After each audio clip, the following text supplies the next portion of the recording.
So after the sporocyst is we have the cercariae. So the cercariae is the infective stage to humans, and the cercariae contains two main parts. We have the body, and we also had the forked tail or the fish tail. In some other journals, they also term the body as the head. And our main body measures 100 to 500 micrometer in length and 40 to 60 micrometer transversely. And the tail trunk here, this measures 140 to 150 micrometer by 20 to 35 micrometer. And the bifurcate natin na bifurcate fork measures 50 to 70 micrometer long. So within the body of our cercariae, within the body, we can observe that there are two suckers. We have the anterior sucker or the oral sucker, and we have the ventral sucker. So this, also aside from this sucker, we can also observe there are different glands. We have three glands. First gland is we have the escape gland, where it's located here. This gland kaya nag-release sila ng substance that will allow them or the cercariae to exit or escape the snail host. Then we have the post-acetabular gland, which is located here. This post-acetabular gland is the one naman nag-release ng substance that will allow our cercariae to adhesively attach to the skin host. And the pre-acetabular naman, here, the pre-acetabular glands naman, is the nag-release naman ng, they are the ones that are responsible to release a substance that for penetration, which is the lytic enzymes, which makes the cercariae easier to penetrate the host tissue or the skin.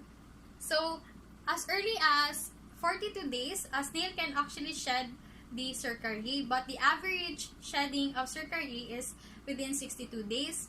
So, also, in the book, it stated that in a study enlated that the natural release of the cercariae is actually during nocturnal or during night. So, they are nocturnal. So, this explains that our cercariae is abundant in early evening hours or during midnight because of the two proposed factors. First is that the negative effects of light to cercariae, because if too much exposure to light or lack of oxygen is lethal for the cercariae. And the second, because our snail host is mobile and active during night, so which allows them to reach their water sources during night.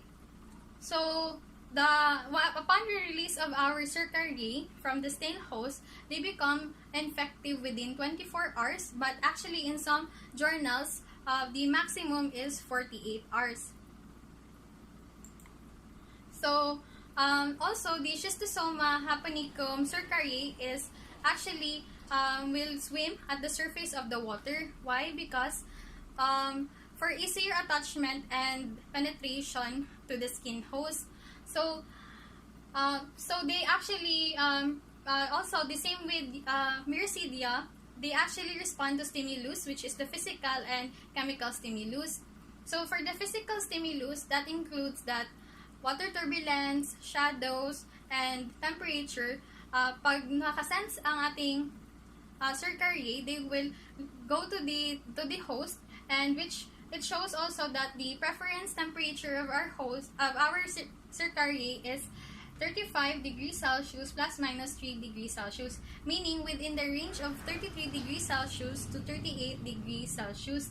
And also for the chemical stimulus naman is the oil secretions lubricating the skin, which is, according to Belisario, it is the skin lipids.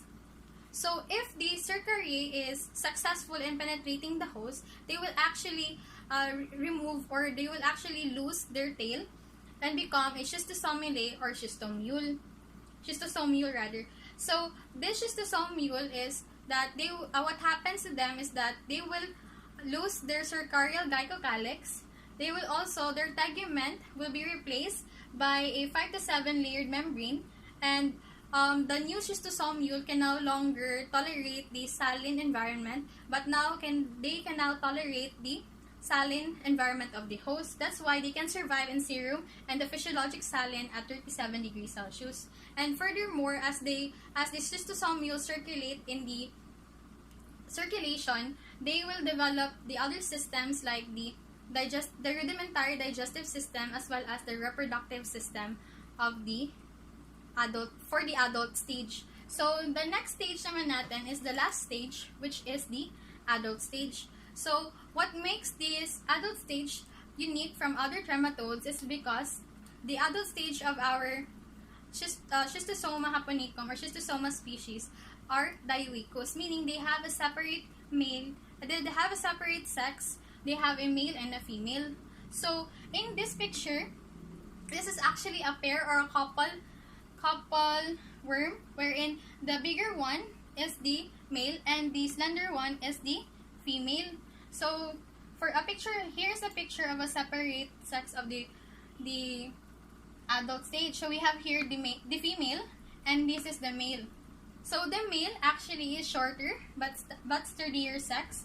They measure 12 to 20 micrometer in length by 0.4 to 0.5 micrometer in diameter. So, they have a gynecophoral canal, wherein in this gynecophoral canal, this is the area where our female worms will be held. And they had a 6 to 7 testes, which are in a single file or in a row, which is located below the ventral sucker. So, also, the female naman is more longer, slender, and are held at the gynecophoral canal. So, they measure 15 to 36 micrometer by 0.3 micrometer, and meron silang single pyramidal ovary located in the midline. So, other features of this adult stage is that they contain a large sucker capping at the anterior end. So, within the suckers of our adult stage, they contain mouth and also the ventral sucker, which is here. And they contain also a gonophore or the genital pore. So, also our adult stage can ingest RBC and possess a protease, which is the hemoglobinase, which is the one responsible for breaking down the globulin and the hemoglobin. So, aside from that, the other parts of female has a uterus and it has a Melis gland and the ootype. This two actually is responsible for the egg formation, and meron siyang vitellaria. The vitellaria, or also known as the yolk gland, this is responsible for producing substance that will provide nourishment for our ovum. So the lifespan